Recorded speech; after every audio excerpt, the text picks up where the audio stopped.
Vou falar para vocês agora um pouco sobre o Museu Paulista, mais conhecido como o Museu do Ipiranga.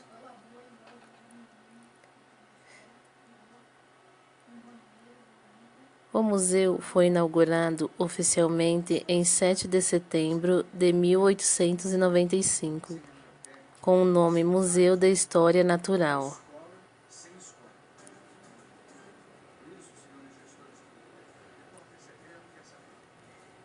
Abrigando uma coleção de plantas, animais e pedras.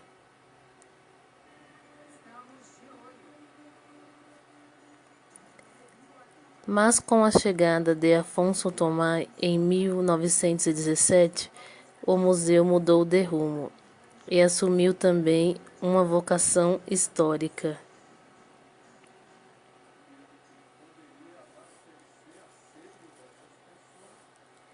Afonso então encomendou várias pinturas e esculturas para compor o acervo.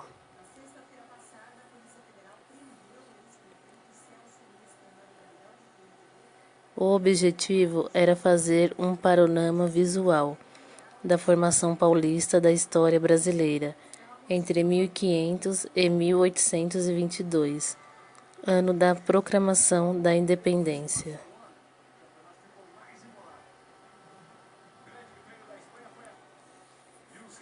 Empresários e políticos apoiavam para sua construção. Para você ter uma ideia, foi criada até uma loteria para arrecadar dinheiro para sua construção.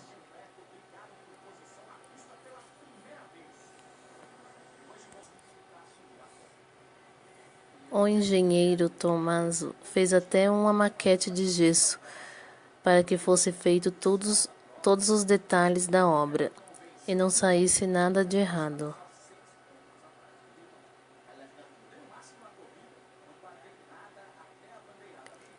O prédio é um estilo arquitetônico eclético. Foi inspirado em um palácio renascentista.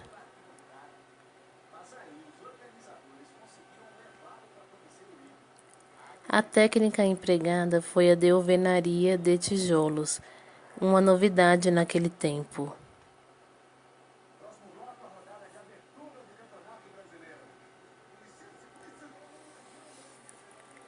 Dos edifícios da época, alguns existem até hoje, como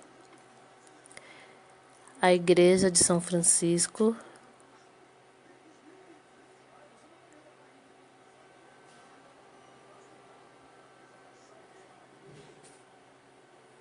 a Igreja de Santo Antônio,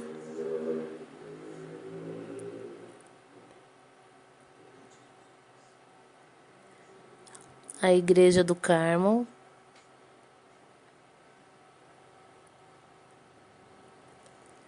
e a Casa da Marquesa de Santos. As carruagens do século XVIII lembram de uma São Paulo mais lenta.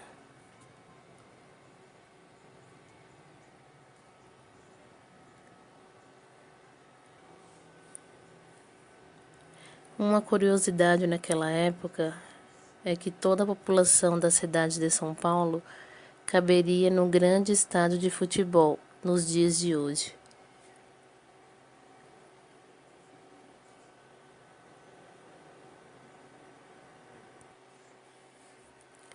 Era um lugar destinado às celebrações cívicas, à memória da monarquia. No alto da escada da entrada, uma estátua em bronze de Dom Pedro I recebe os visitantes.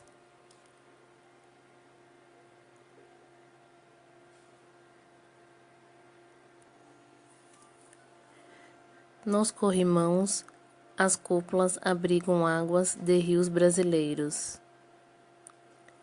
como por exemplo o Rio Paraná, o Rio Paranapanema, o Rio Uruguai e o Rio Amazonas.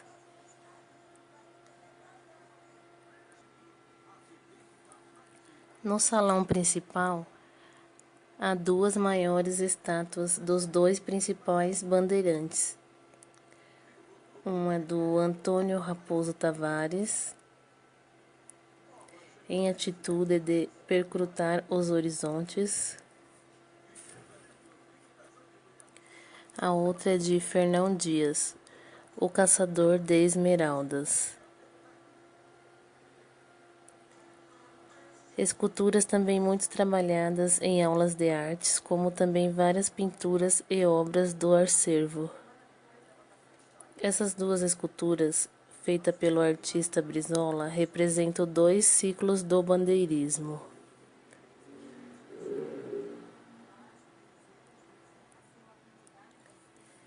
A Biblioteca do Museu Paulista faz parte desse edifício desde sua inauguração. Seu acervo conta com 39.831 livros, incluindo obras preciosas sobre a história do Brasil e a história de São Paulo.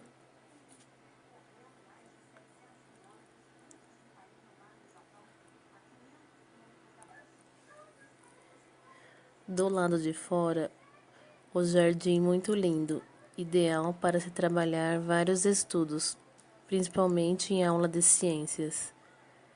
O jardim, inspirado em Versalhes, foi feito tempos depois.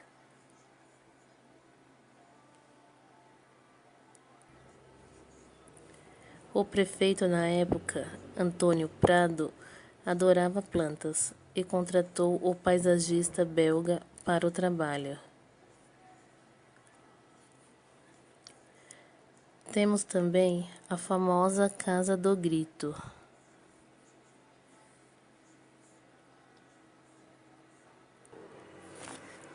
Um dos artistas que ficou marcado na história do museu foi o Pedro Américo.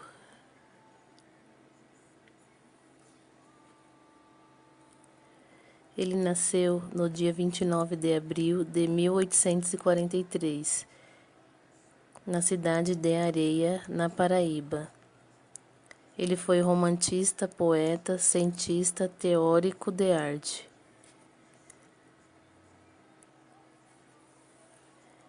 Esta é a casa que Pedro Américo nasceu e morou.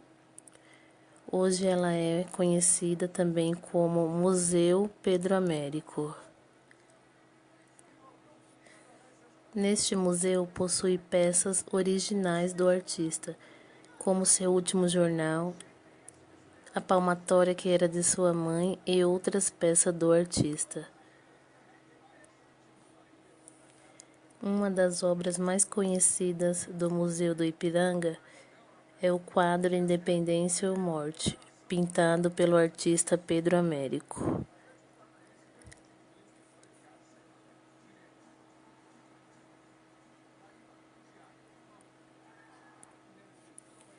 Ele também pintou alguns quadros muito conhecidos, como A Carioca,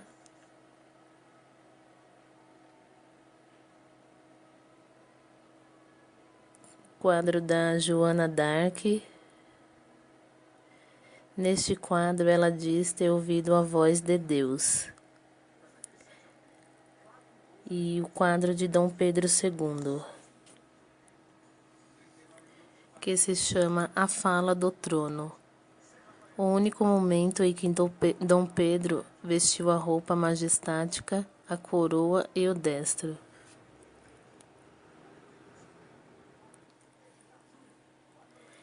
A deteriorização fecharam o prédio em 2013. A previsão é que ele seja reaberto em 2022, quando serão comemorados os 200 anos da independência.